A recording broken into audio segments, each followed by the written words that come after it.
Good morning, y'all. Welcome to Back in Coffee. This Tuesday, April 12th. I'm Robert Nelson, the program manager for Pivotal New Mexico, and I'm joined by my wonderful co-host, Michael Green. Good morning, Michael. How are you today? Good morning, Robert. Good morning, everybody. I'm doing well. A little bit sneezy, but I'm well. And how are you doing? No, all right. I think I told you earlier. I think I'm not outside, but if I just look outside and look at the wind, I think my allergies react. So I'm just trying to take care of myself today. I understand. Yeah. Could you tell us a little bit about Impacting Coffee today? I sure can. So, Impacting Coffee is an open, welcoming conversation to exchange stories and ideas, foster innovation, to strengthen the nonprofit sector, and to build community. So, that's a fancy way of saying that Impacting Coffee is a 3 times monthly nonprofit networking meetup group. So that way we can bring people from the nonprofit community together to kind of share our experience, celebrate successes, talk about struggles, and find areas for collaboration. So yeah, we've been going on Impacting Coffee for a little over 5 years. Before we switched to the Zoom format, we were at the Albuquerque Community Foundation, so shout out to them for hosting us.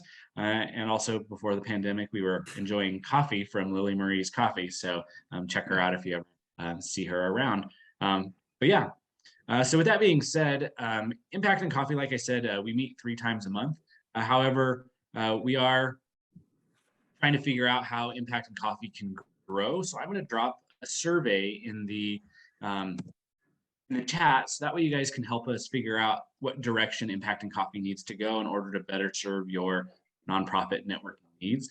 So it's a quick survey. It'll take between 5 and 10 minutes to complete, but we would really appreciate any feedback you have on the format of Impacting Coffee, on ideas that you might have to help us improve it. But yeah, we'd love to hear your suggestions, because ultimately we are here to serve you all. So yeah, again, please take a few minutes to complete our survey.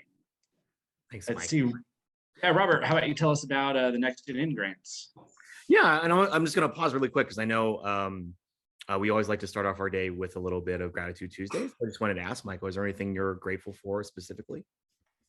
Yeah, let's see. One of the things that I really love about Albuquerque, and I'm grateful for living here, is all of the access to nature and the green space that the city has.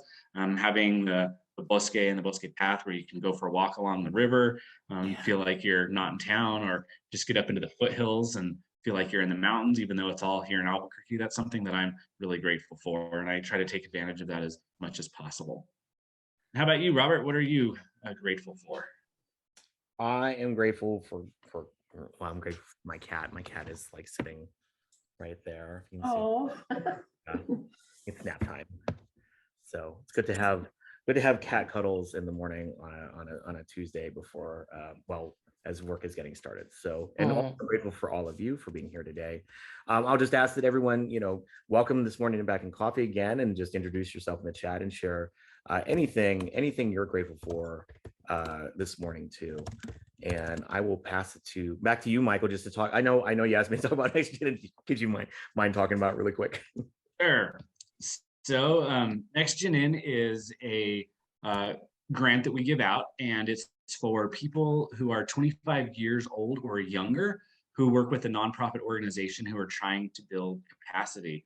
So this is kind of a way that we can encourage the young professionals in the nonprofit community to get some extra money to work on a project to build capacity within their organizations. These grants that we give out, shout out to P&M for funding them, and they're $2,500 to help these young people get some great experience. So if you or anybody you know is 25 years or younger working on building capacity in a nonprofit organization, I would encourage you to apply.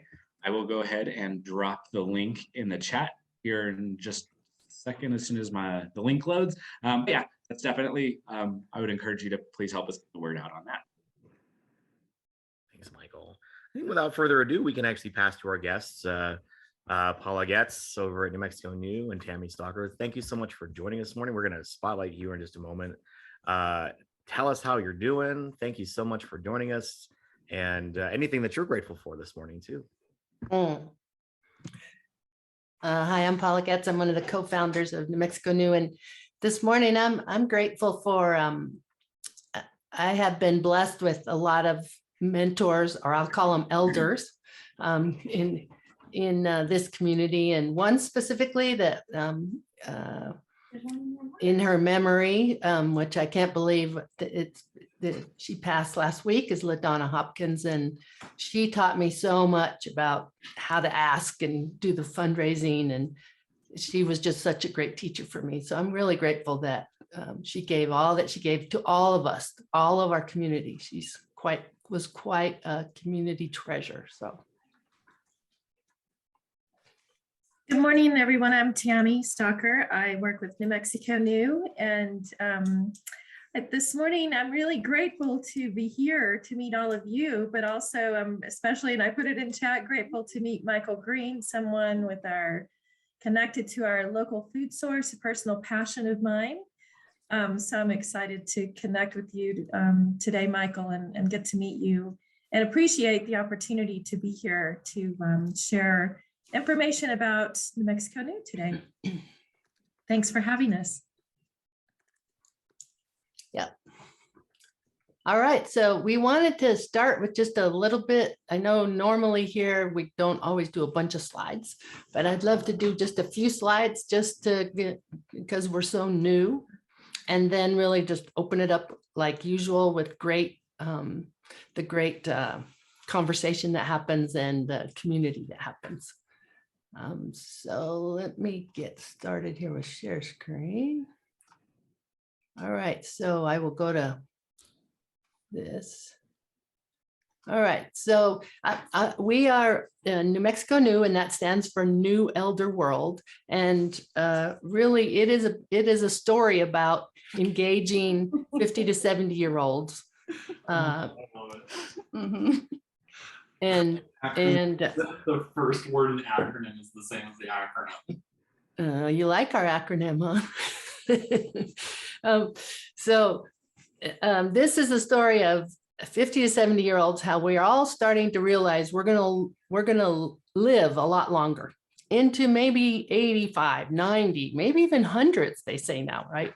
And so how do we make that transition between first careers into second careers, into second places, and wanting to contribute to the community? And this is what everyone faces. When I just left a 40-year career in high tech, and as I started to think about how do I give back now and get a meaningful job and give back to my community and give back to New Mexico, this is what I faced, all these different things. So what if there was one place that people who are looking for the next chapter, the next endeavor, can come and say, this is what I'm looking for, and these are my passions, here's my skills, and I want to do some more learning about this transition. And we would have one place that would direct them to where they could get resources to help along the journey.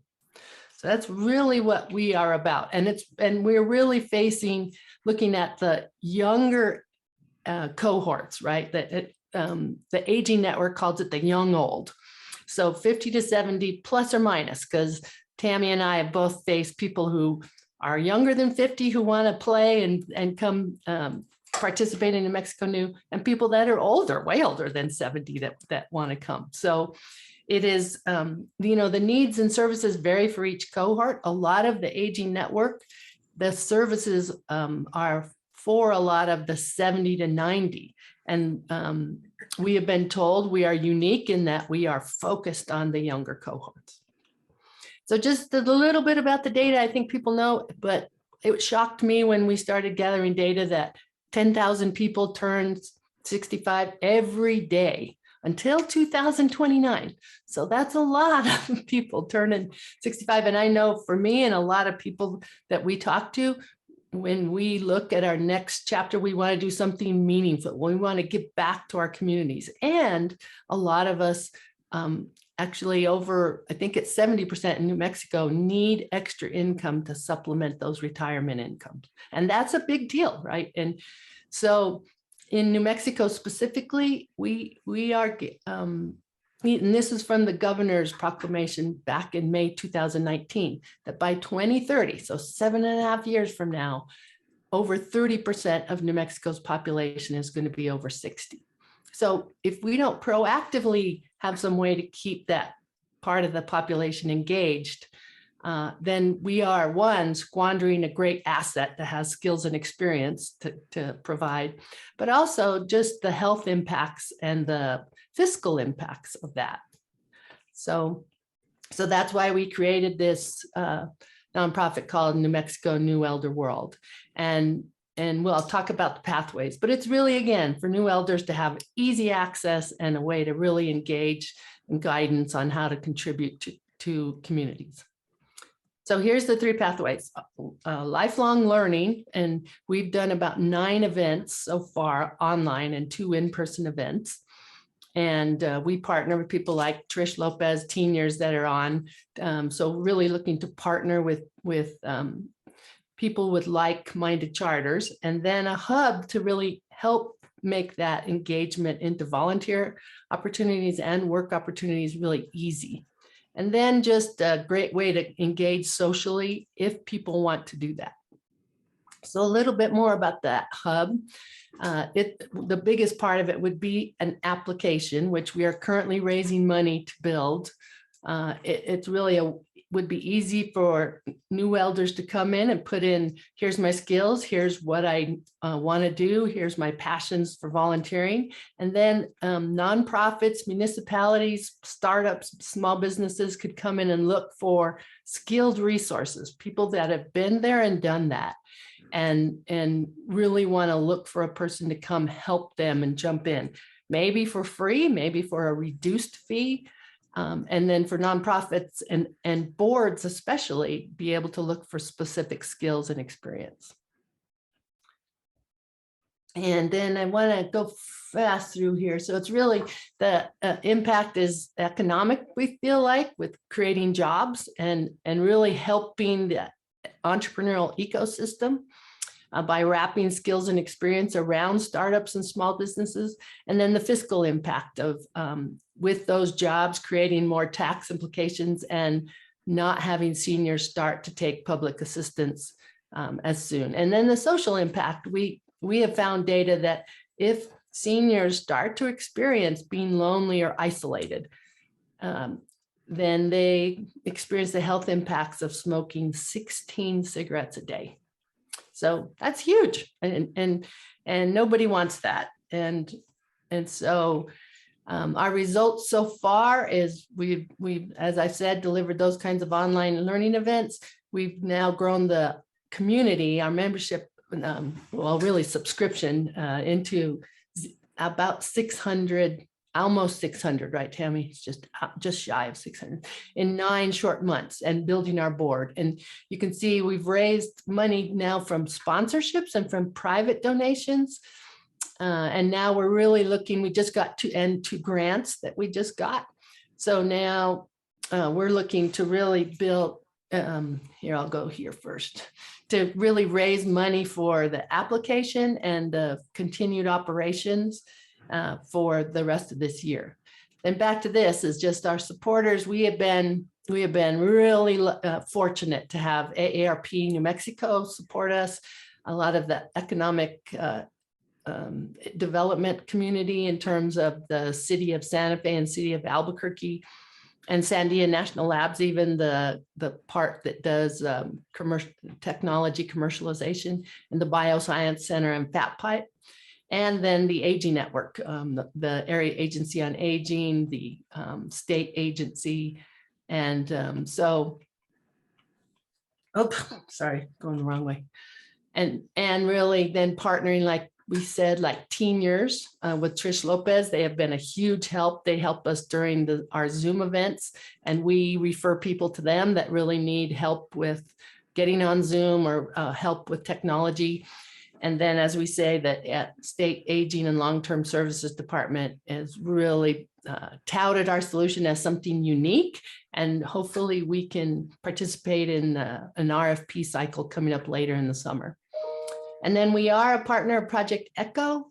If you don't know what that is, I'm assuming a lot of people, because it's nonprofit community, may know what Project Echo is. We can, if you don't, we can take that as a question during Q&A. And then we're currently doing a market research study with UNM Anderson to start looking at the membership model. And here's our current sponsors. We're very fortunate that we can now continue to keep offering the learning events for free. And so I think that's anything else, Tammy, that I think I should touch on.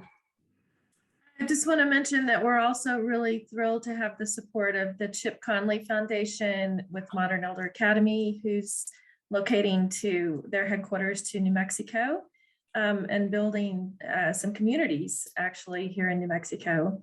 So really happy to have that collaboration as well.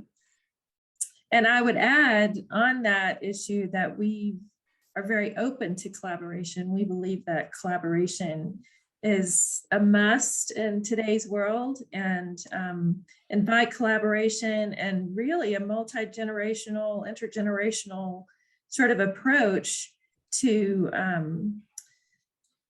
addressing, and as we like to put it, writing this new story that's emerging about this longer life that we're living, and this gap between that our systems don't seem to be set up for. Yet here we are, you know, the 50 to 70-year-olds are very active these days. We're not retiring necessarily and just doing nothing. I'm one of them, so I can say that with full belief.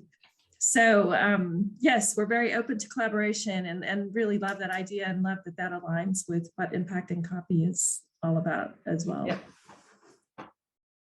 Yep. And it's why we like especially partnering with teen years, because we get the intergenerational input. We've really appreciated a lot of the collaboration there too. So absolutely. All right. Thanks, all. I think I just want to invite folks who are in the audience, if you have any questions for Paula and Tammy, you're welcome to either drop them in the chat or unmute yourself. I see Tammy has shared all the contacts, so the website is there and emails are there. So thank you for sharing that too. Really appreciate it. Thanks, Tammy. Yeah, we would love to hear from people and engage and just, you know, a good dialogue around this topic of aging, and happy to answer any questions or listen to ideas. Really invite that. Or feedback too, or feedback. Yep. Yeah, absolutely. Hi, ladies. Thank you so much for being here and for having them, Robert and Michael, and this Impacting Coffee team.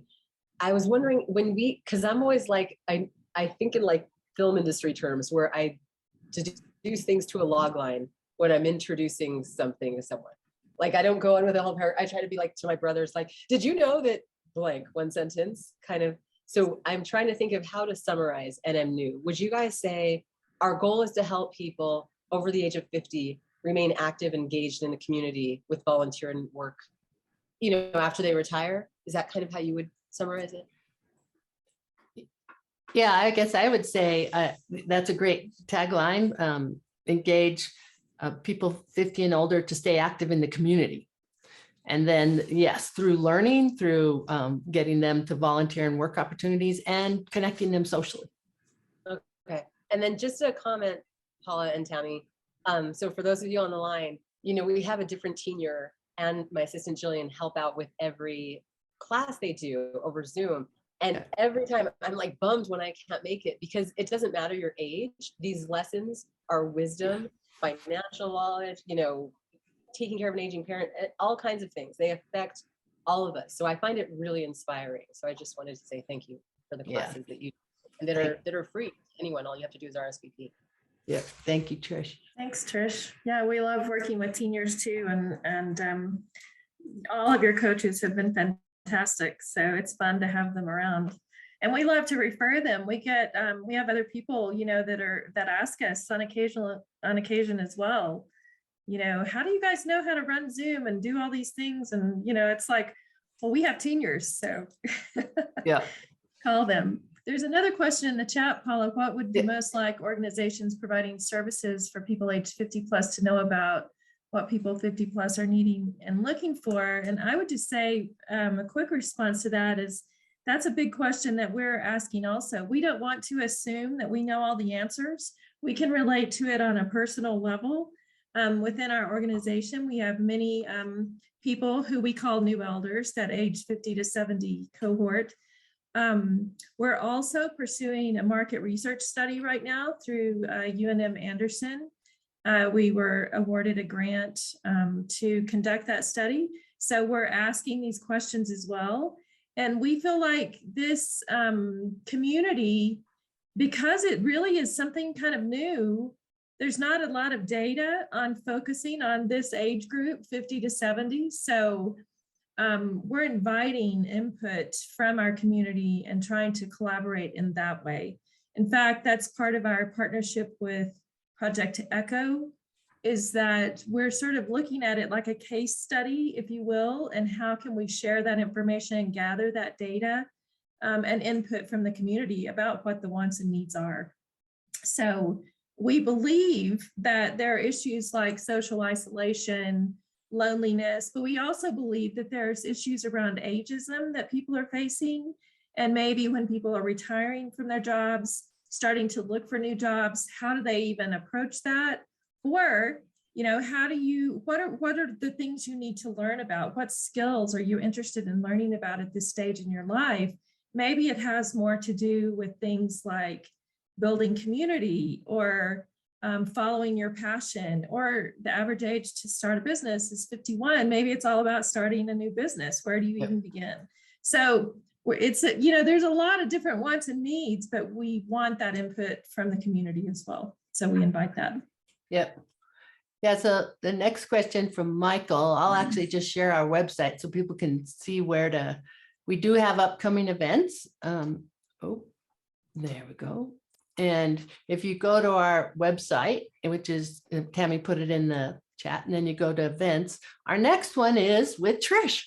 It's all about modernizing your technology, your skills, and your apps. And so Trish and her team are going to talk about modernizing your tech knowledge. And then in May, we have one on meditation. So again, like Trish says, that's one that probably any age could attend. And then in June, we have a 2-session one about a methodology specific to finding and exploring a path for your next endeavor, for your future. So both of those are on the website, and all you do is register, and then you will get sent a Zoom link to attend. And we would love one, I know we always ask when people come present, one thing we would appreciate is getting the word out about us and our events, because we do believe we get great speakers, and we have a great problem that we've had more speakers than we have slots for, and some really good content that really is amazing when we put on the event. And we just want more people to be able to take advantage of that and come and enjoy it. So. Yeah, and we try to cover a range of topics. Last month, our event was on the sandwich generation, people that find themselves financially in the middle of caring for younger, either adult children and or grandchildren, or maybe you have someone graduating from college, but you're also caring for older parents, and in some cases for a partner. And so it was a great presentation with our local beloved economics professor, Dr. Riley White. So we like to offer a range of different topics at our events each time we put on an event. Yeah. Yeah, Erin.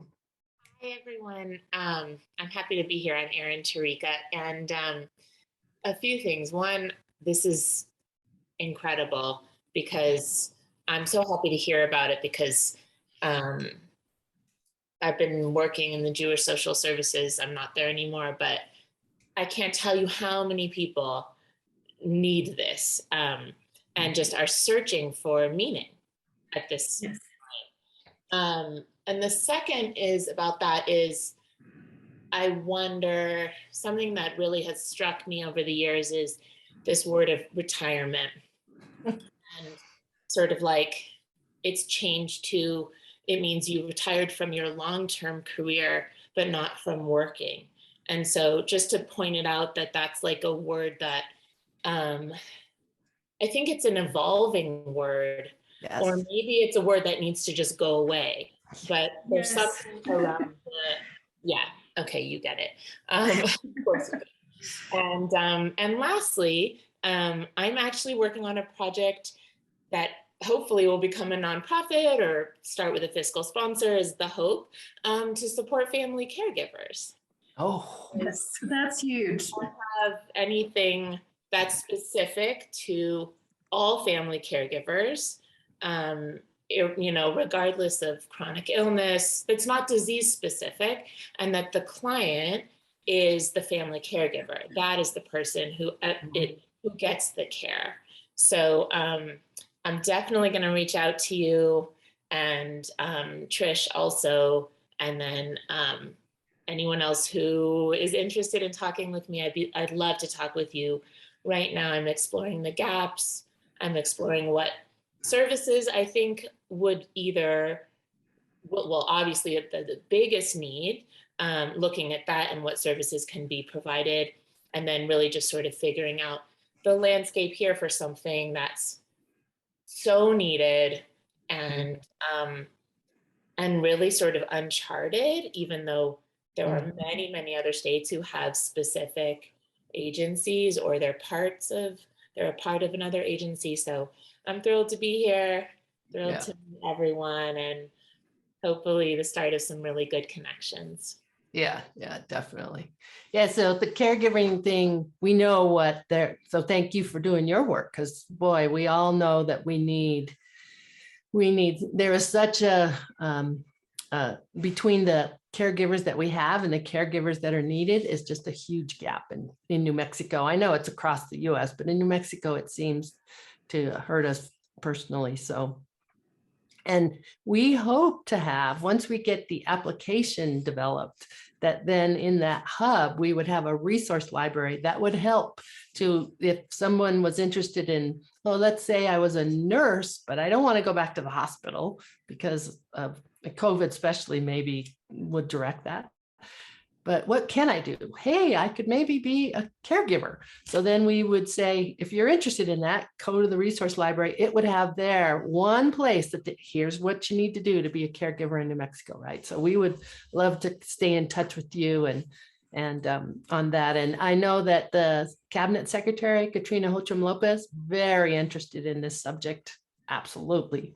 So if you have not engaged with aging and long-term services at the state level, this is one of her passions, is figuring out how do we solve this gap. So, and then about the retirement word, we think it needs to be retired too. So I say I did not retire from high tech, I rewired, and so yeah.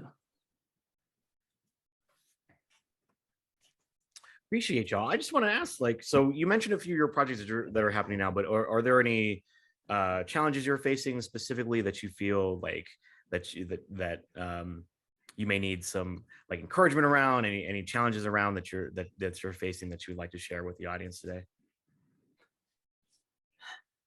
Well, it's probably the first issue that every nonprofit is getting enough funding to.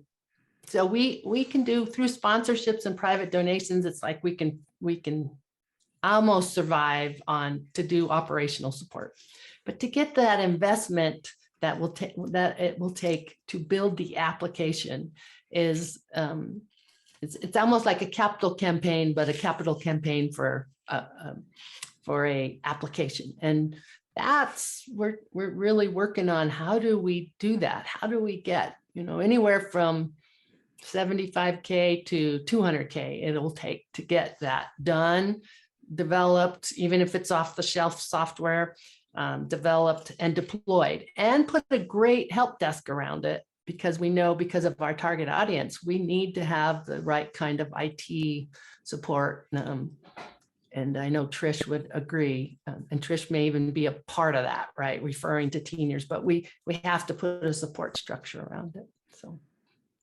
Yeah, I'll tell you, Teen Years is still using piecemeal software, like MailChimp for our newsletter, Google Sheets for like our client intake. And it's partly because I just don't like creating software. Not only is it super expensive, but you're ongoing fixing the bugs of that software. Right. And so we're very old school with how we keep track of things and do things.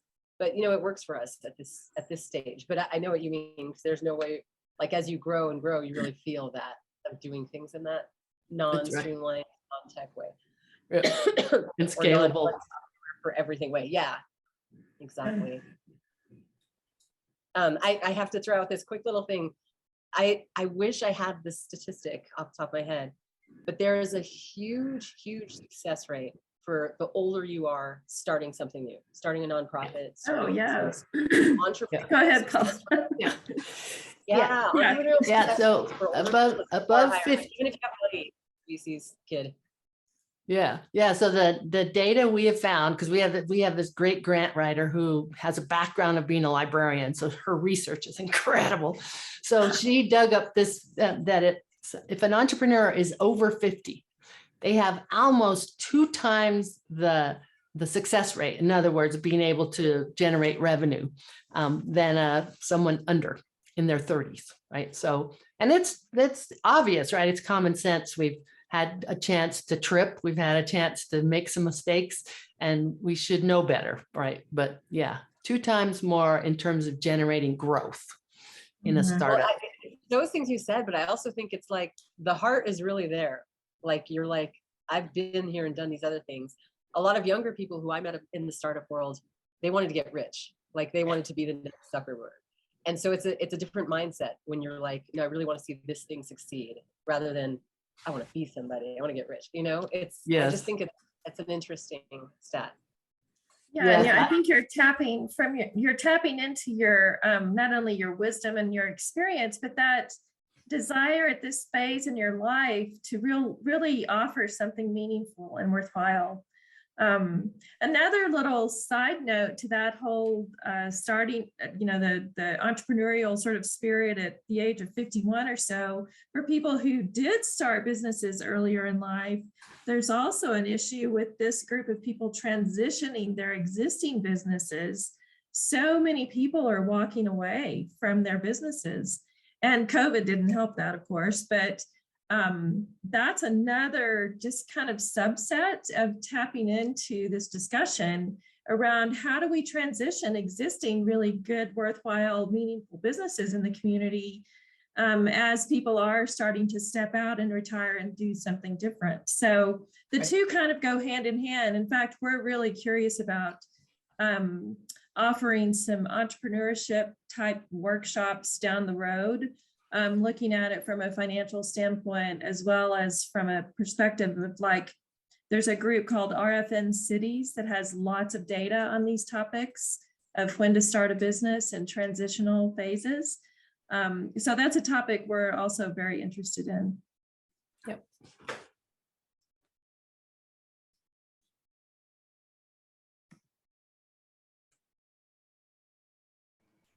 Yes, and they do have more time, Aaron.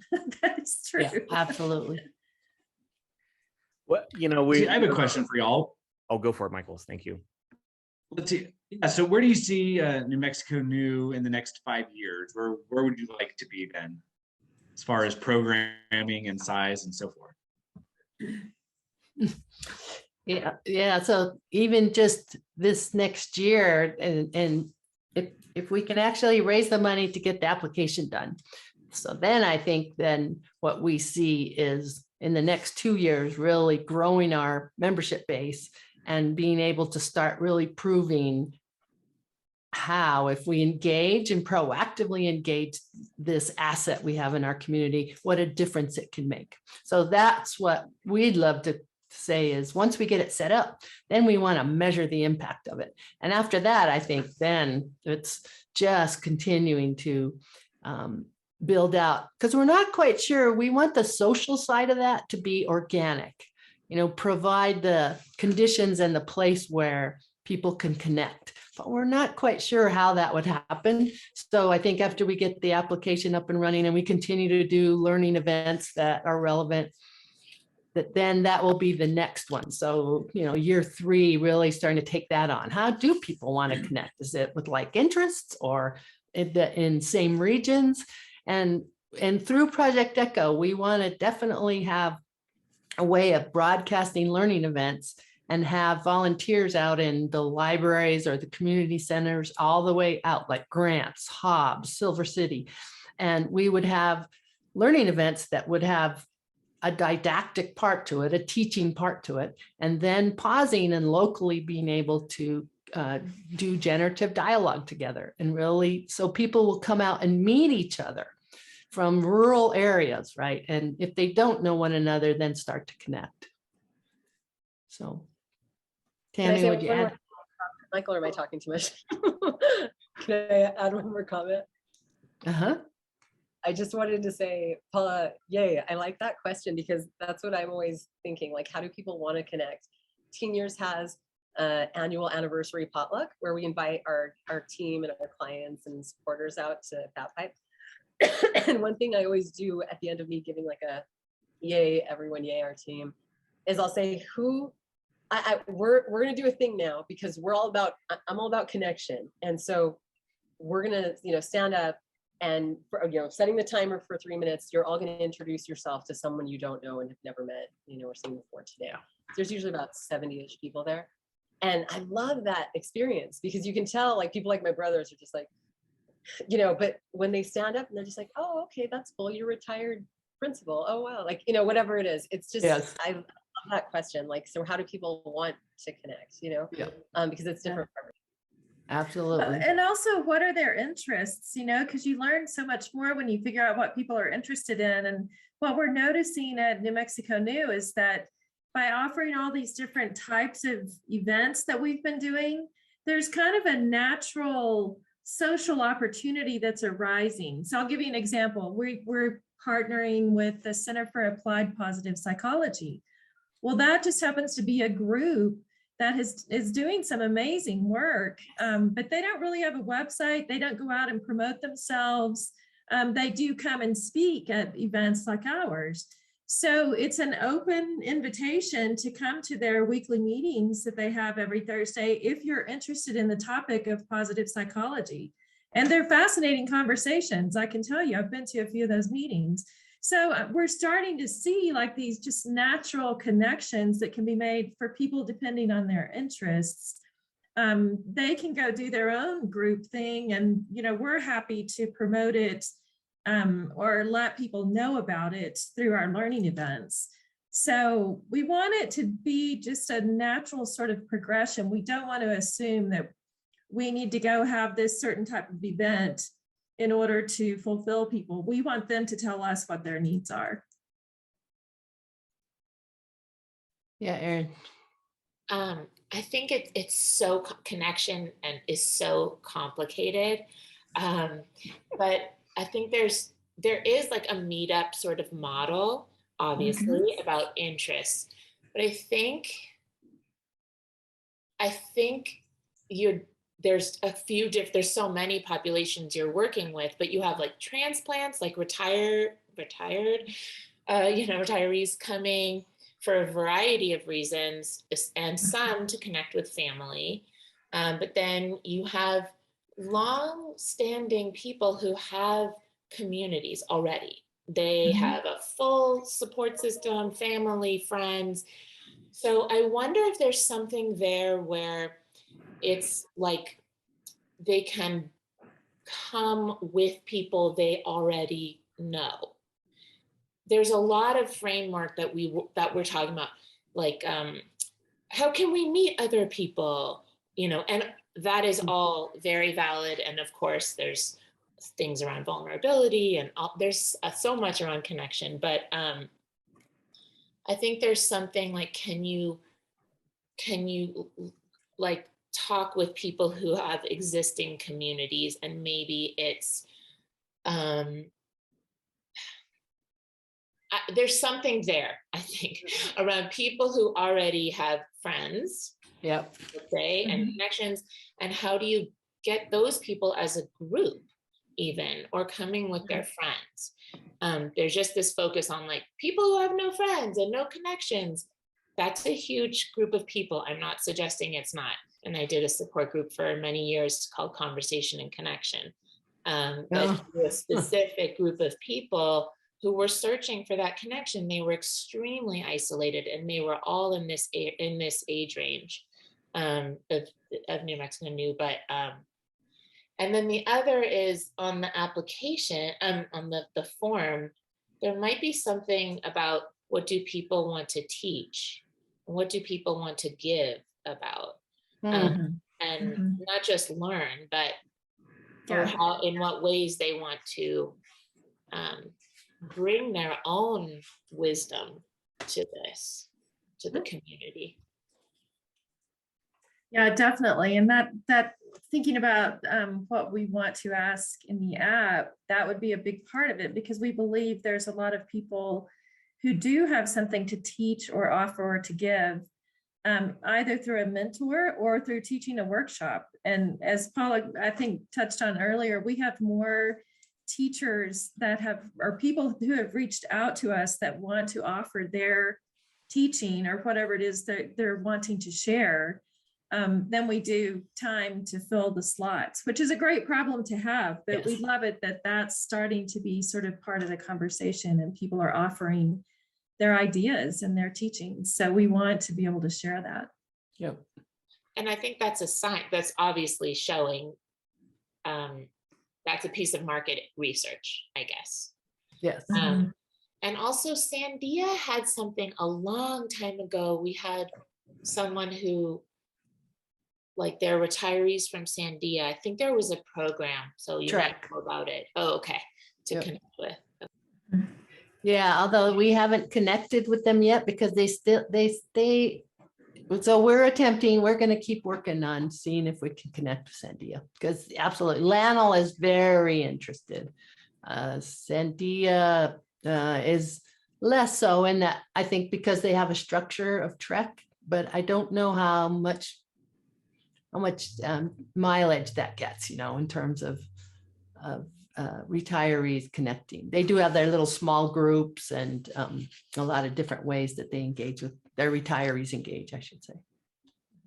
And Paula, this is Jesus Ontiveros. I'm on the board. There he is, Jesus. I think there's also a lot of other things going on at Sandia right now. Since Honeywell took over the management of Sandia, there seems to be continued transition. And so I think it's still, going from the Lockheed Martin management model to the Honeywell management model, and what Honeywell envisioned in terms of monies, or what Sandia would add to their bottom line. I think that's something that's still critical and is still evolving. And who knows, we might have a new sponsor within the next few years when the contract comes back up to bid. So that's still in flux.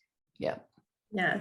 So happy to have you here, Jesus. And I just have to give a shout out. Jesus is one of our amazing board members who really has a lot of contributions and has been very supportive of NMNU. You should have been up here with us this morning, Jesus.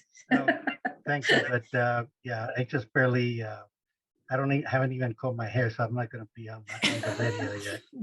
Got it. But I did take my grandson to school, though. So I think that's a big priorities. That's right. You got it right. I think there was a question about broadband and conversations around that. And we haven't been directly involved, I would say, in broadband, but it's certainly a factor into our considerations of developing the app and how it's made available. That's one of the driving factors behind partnering with Project Echo, and also partnering with the libraries and senior centers, is so that we have an extended reach for people who may have issues relative to broadband, because we don't want to leave people out across the state. We want to provide ways that they can engage.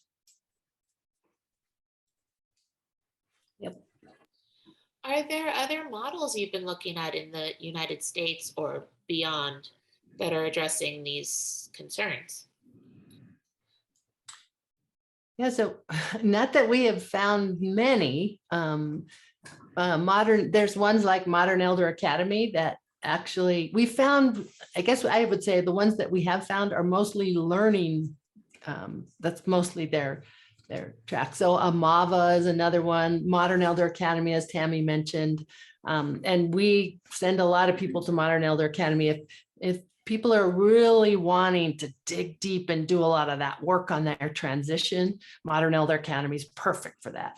And the fact that we really want, Chip Conley has been tremendous support for us, and the founder of Modern Elder Academy, and they're moving their headquarters to Santa Fe. So they have Saddleback Ranch out in Galisteo is going to be a retreat center, and one up in Santa Fe on Museum Hill. They just bought the Immaculate Heart Retreat Center, and they're going to build that into an elder community and another place to have learning events. So they are a great partner. And so I don't know that we have found, we talked to AARP, both locally in the state and nationally, and we would love to see about others that are doing the same work. We haven't found anyone that does all three of them, learning, the jobs, that volunteer opportunities, and the social together.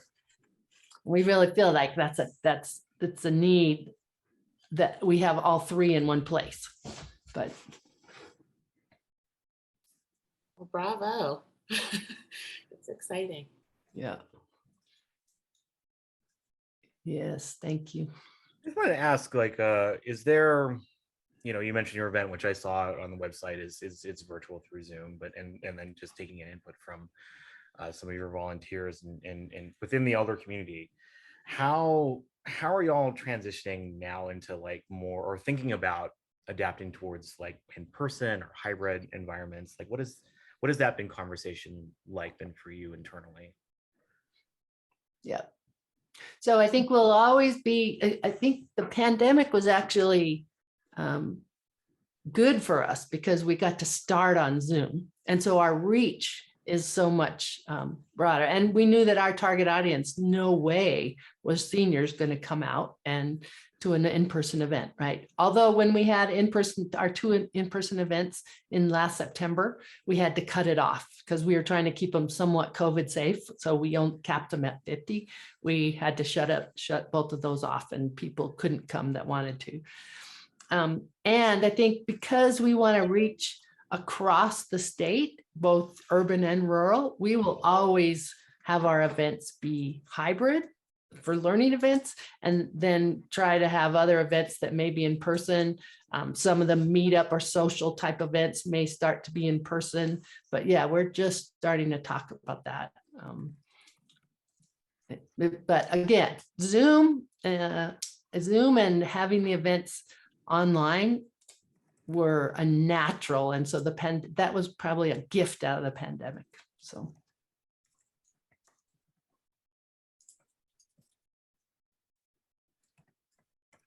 it's been a really great conversation. I appreciate that. Like a lot of this has been very organic this morning, and I also just want to invite anybody else, if they have any comments or questions, you're welcome to unmute yourself or lay down your questions in the chat. And thanks, Trish, for tagging and post, encouraging people to tag and post about Impacting Coffee.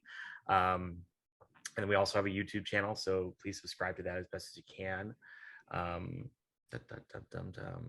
Mike, do you have any other questions or anything? Or I know somebody just unmuted. You're welcome to share.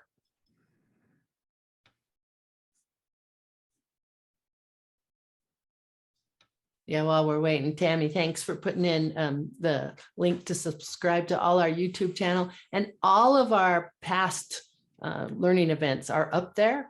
And even one where we got Chip Conley actually came and spoke at one of them. So if you don't know about Chip, check that out. We've had a couple of finance ones with Riley. We had a movement one around keeping yourself limber.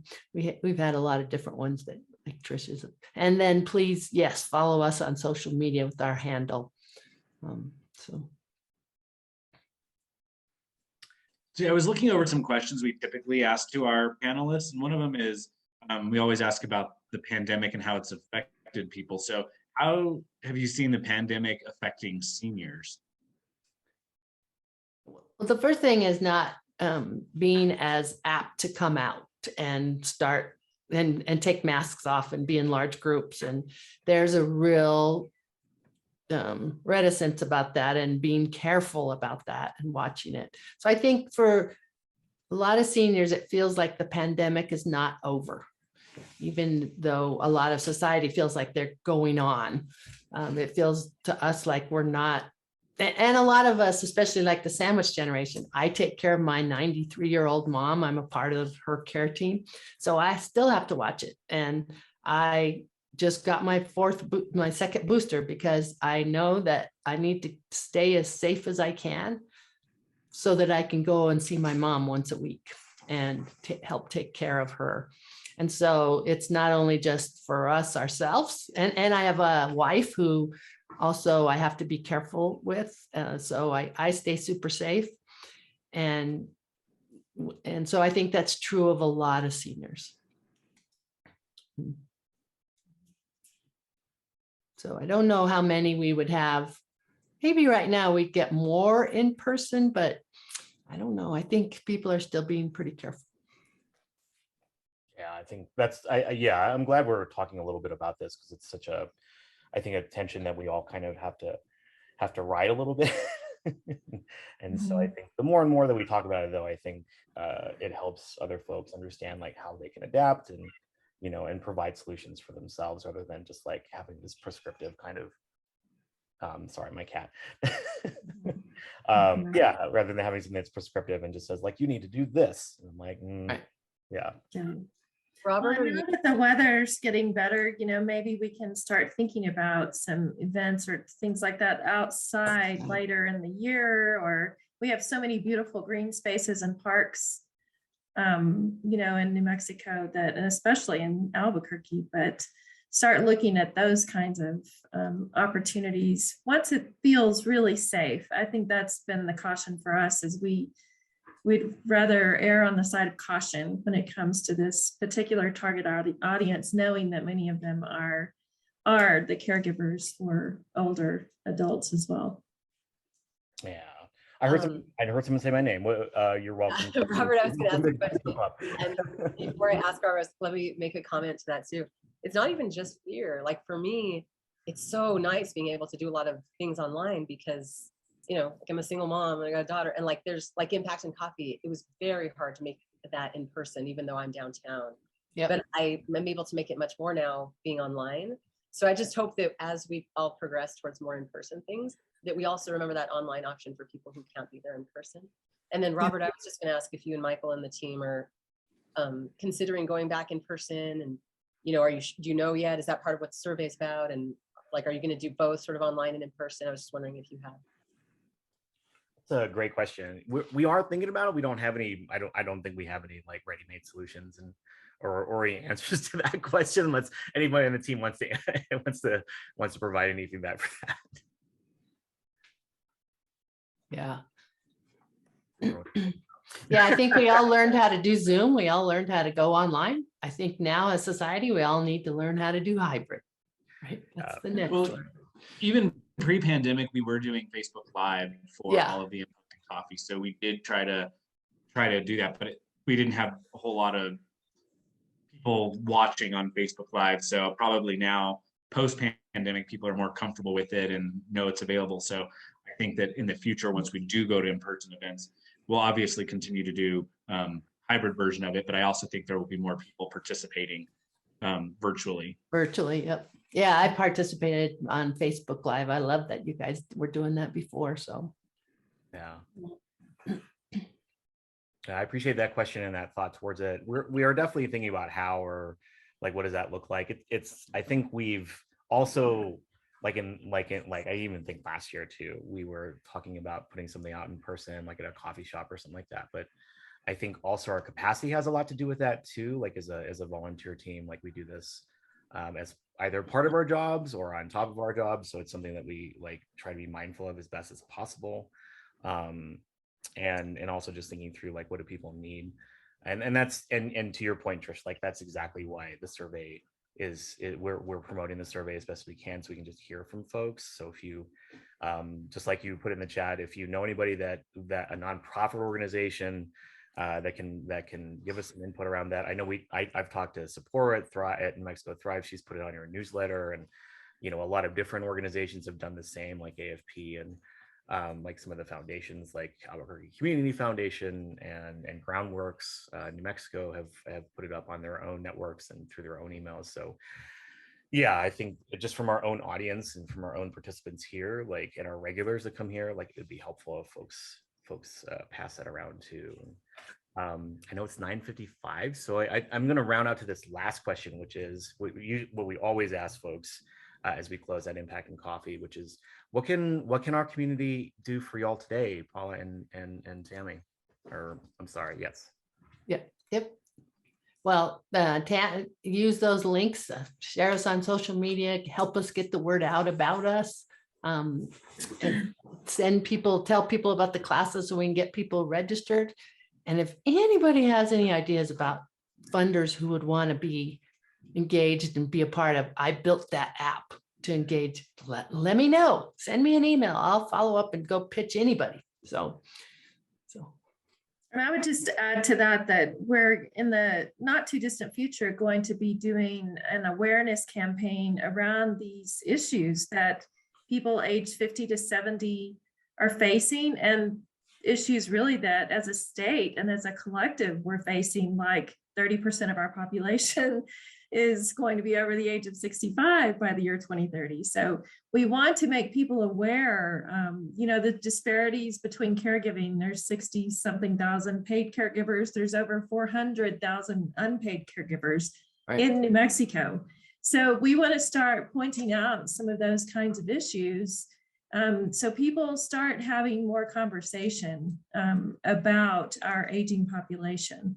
It's a really important topic that's going to impact everyone. It's already impacting us. It's just not so obvious quite yet. So like none of us are getting any younger. Yeah. No, we are not. We are not. And our younger population is not keeping pace with our aging population as far as growth goes. So that's a whole other issue. But if people start having the conversation about our aging population, I think other things are just organically going to arise. And so we're just trying to, help bring attention to what I think a lot of people maybe are not so aware of right now that we need to start talking about. So helping us push that out on social media would be just fantastic. Yeah. Thanks, y'all. I hope to see more of y'all in the future, and please come. You're always welcome back to Impact and Coffee whenever you'd like. Just want to ask the audience to give a warm round of applause for Tammy and Paula Day. Thanks for joining us. Thanks for having us. Yeah, it's been great. Join us for Impact and Coffee next week on the 19th. That'll be our last Impact and Coffee for April, and then we'll head into the first Tuesday of May. Michael, is there anything you want to add before we get going? Close out this morning? No, just thank you everybody for showing up today. We'll put the video on YouTube within the next 48 hours or so. So share it with your audiences, and yeah, thank you all for attending today. Yep, thank you. Appreciate us getting the time. Absolutely. I also, the last thing I'll add is if you have any events or anything like that or community announcements, you're welcome to join our Facebook group. It's called ABQ Impactors. I always forget that we have that. But you're welcome to put it up there for people to attend, or any announcements you might have, or any invites to your organization. That would be really helpful. I didn't realize it was you guys that do that, ABQ Impactors. It is. That's Impact and Coffee. That's so cool. It's a lot to it's obviously, and you know this, Trish, like it's a lot to manage like different socials. So, but we still like low key manage it and just encourage people to post there as best as they can. And just get the word out for their organization. So, okay. Absolutely. Well, I'm really grateful for everybody this morning, and especially for Paula and Tammy for joining us today. Big thanks to our Impacting Coffee team, to Michael and to Danny and to Jermaine and Denise and Abby. Thanks for all your hard work for making this happen almost every week. And so I'll wish everyone have a really great rest of your Tuesday and the rest of your week. And as I always say, may all your lights be green. We'll see you next week, y'all. Thank you, Robert. Thanks, Bye. Robert. Thanks, everyone.